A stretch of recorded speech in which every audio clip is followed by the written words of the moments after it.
आपने भाजपा को जिताया, योगी जी को जिताया। ये सिलसिला अभी तक जारी है कि नहीं कि पेपर लीक होते रहते हैं?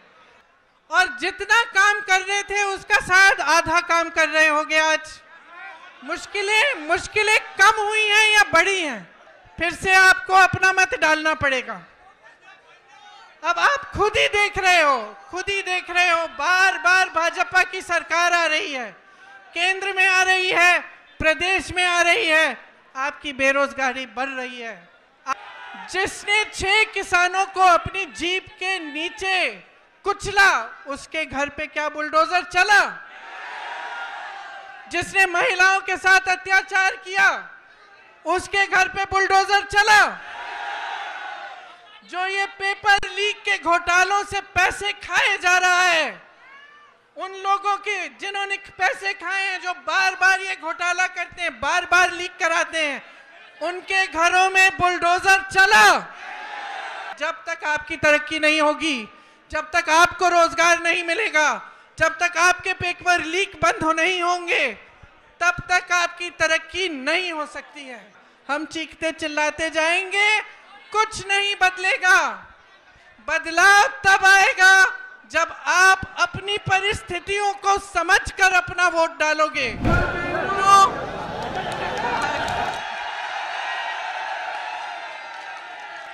ससुराल वालों,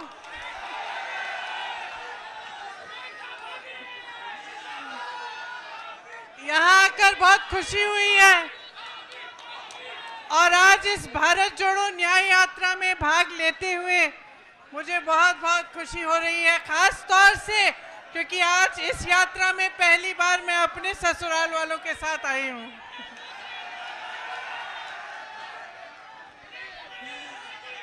तो आपको याद होगा, बोलूं, आपको याद होगा मैं 2 साल पहले यहाँ आई थी, याद है? बड़ी मीटिंग हुई थी, बोलने दो भाई। आपको याद होगा 22 में मैं यहाँ आई थी, मीटिंग हुई थी बड़ी। अरे भैया बात सुनने दो। और रोड शो भी हुआ था। तो मैं आपसे पूछना चाहती हूँ कि तब से आज तक कुछ बदला है?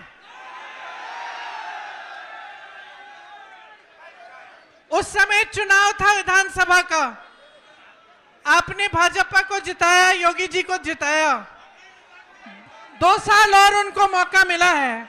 मैं आपसे पूछना चाहती हूं कि जो आपकी समस्याएं हैं, जो आपकी असली समस्याएं, आपका दुख है, जो महंगाई है, जो बेरोजगारी है, जो रोज रोज इन परीक्षाओं में जो पेपर लीक हो रहे हैं, जिनके लिए नौजवान बच्चे, आपके बच्चे मेहनत करते हैं, पढ़ते हैं, फीस भरते हैं, ये सिलसिला अभी तक जारी है कि नहीं कि पेपर लीक होते रहते हैं?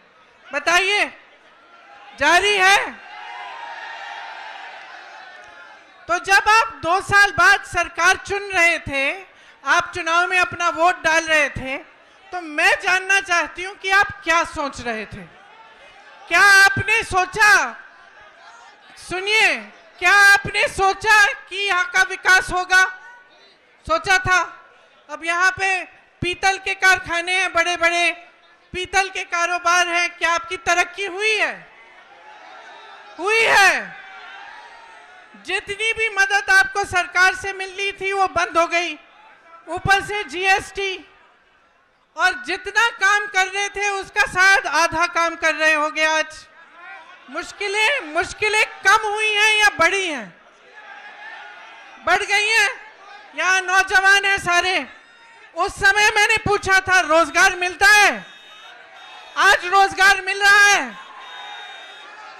तो ये जो मेहनत कर रहे हो, जो 4-4 बजे सुबह पुलिस में भर्ती होने के लिए दौड़ लगाते हो, तो सेना में भर्ती होने के लिए दौड़ लगाते हो, उसके बाद जब परीक्षा लिखते हो, उसके लिए फीस भरते हो, माँ बाप मेहनत करके ट्यूशन में भेजते हैं, ये सब करने के बावजूद क्या होता है? आपको मालूम है कि 28 लाख बच्चों ने यूपी के 28 लाख बच्चों ने पुलिस का भर्ती का इम्तिहान दिया है।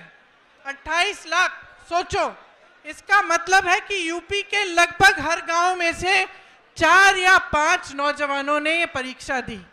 एक आशा थी, एक उम्मीद थी उनके मन में। ये नहीं कि मुफ्त में कुछ मिल रहा है। पढ़ के मेहनत करके वो चाहते थे अपनी परीक्षा में पास हो। क्या हुआ? पेपर लीक हो गया।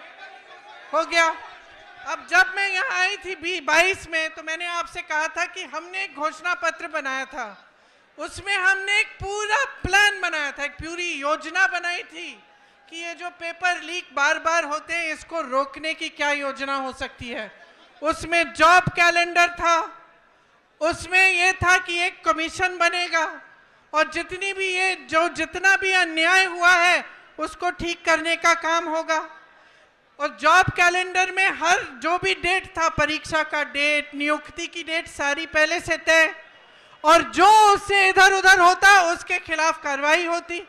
तो ये तो 2-3 मुद्दे हैं, पूरे 10 मुद्दों का हमने एक पूरा प्लान बनाया था। तो मैं आपसे एक सीधी सीधी बात कहना चाहती हूँ। देखो, चुनाव फिर से आ रहा है कि नहीं? फिर से आपको अपना मत डालना पड़ेगा। अब आप खुद ही देख रहे हो बार बार भाजपा की सरकार आ रही है, केंद्र में आ रही है, प्रदेश में आ रही है। आपकी बेरोजगारी बढ़ रही है, आपकी मुश्किलें बढ़ रही हैं।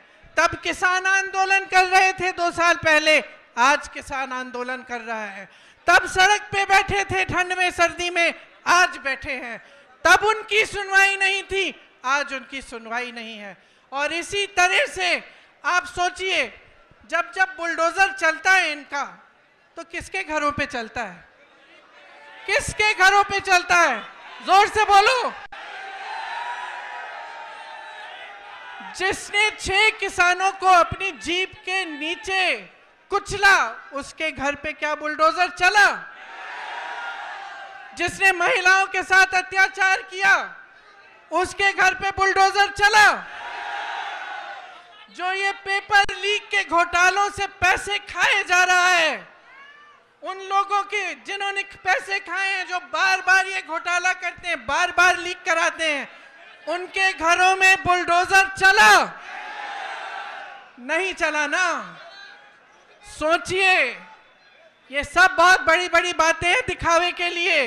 ये जितने बड़े बड़े इश्तिहार आपको दिखते हैं, जिसमें आपको दिख रहा है कि बहुत तरक्की हो रही है, जब तक आपकी तरक्की नहीं होगी, जब तक आपको रोजगार नहीं मिलेगा, जब तक आपके पेपर लीक बंद नहीं होंगे, तब तक आपकी तरक्की नहीं हो सकती है। जब तक यहाँ की महिलाएं सुरक्षित ना हो, आगे बढ़ नहीं पाए, तब तक आपकी तरक्की नहीं हो रही है। तो मैं सिर्फ आपको, मैंने उस समय भी बोला और अभी भी बोल रही हूँ, अपने अनुभव को देखो, अपने अनुभव को देखो कि भाई 5 सालों में, 10 सालों में मिला क्या है? नौकरी मिली, दुकान जाते हो तो सब्जी खरीद पाते हो। आपको मालूम है गन्ने का जो दाम है, जो आपको मिलना चाहिए सरकार से, वो हर साल, पिछले 7 सालों में हर साल सिर्फ मात्र 7 रुपए गन्ने का दाम बढ़ा है कि नहीं?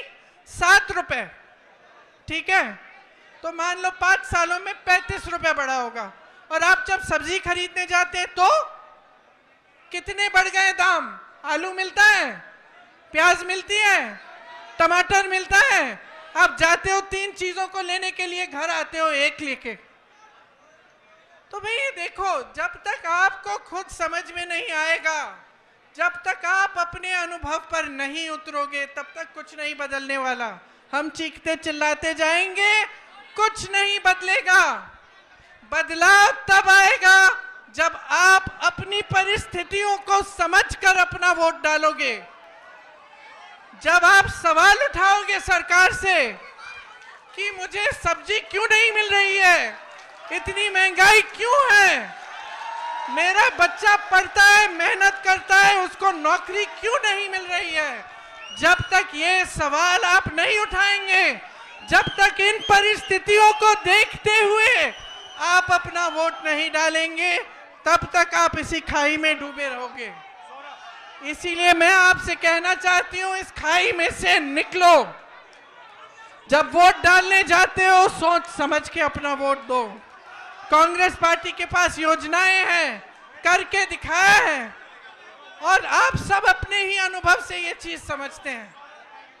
तो आज आपके बीच आकर मैं सिर्फ इतना कहूंगी कि जो भी वोट आप डालने जा रहे हो, बड़ी बड़ी बातों पे मत डालो, जो ऊपरी दिखावा है उस पे मत डालो। जो तुम्हारी जिंदगी में गुजर रहा है, जो तुम्हारा जीवन है, तुम्हारा अनुभव है, तुम्हारी परिस्थिति है, उसको समझ के कि ये क्यों हो रहा है आपके साथ, तब वोट डालो। ये न्याय यात्रा है। राहुल जी, भारत जोड़ो यात्रा में 4000 किलोमीटर क्यों चले? इस देश को एक रखने के लिए, ये कहने के लिए कि ये देश एक है, सब एकजुट हो जाओ, आगे बढ़ोगे। आज भारत जोड़ो न्याय यात्रा पे निकले हैं, तो इस यात्रा में न्याय शब्द क्यों जोड़ा है? न्याय शब्द इसलिए जोड़ा है क्योंकि आज यहाँ के नौजवानों के साथ, देश के नौजवानों के साथ अन्याय हो रहा है। आज देश की महिलाओं के साथ अन्याय हो रहा है। आप मेहनत करते हैं, आपके पेपर लीक होते हैं। आप मेहनत करते हैं, आपको नौकरी नहीं मिलती, रोजगार नहीं मिलता। आप मेहनत करते हैं, महंगाई का सामना करते हैं। किसानों का जो बकाया होता है वो नहीं मिलता, किसानों के कर्ज माफ नहीं होते, बड़े बड़े उद्योगपतियों के होते हैं। तो देखिए, मैं फिर से आग्रह करूंगी, आज आप इस यात्रा में जुड़ने आए हैं तो हमें देखने नहीं आए हैं, अपनी परिस्थिति को समझने आए हैं। और ये समझने आए हैं कि जब तक आप बदलाव नहीं लाओगे तब तक आपकी परिस्थिति बदलने वाली नहीं है। और मैंने बहुत लंबा बोल लिया, भैया भी बोलेंगे, एक बार जोर से बोलो, एक बार जोर से बोलो, राहुल गांधी, राहुल गांधी, राहुल गांधी।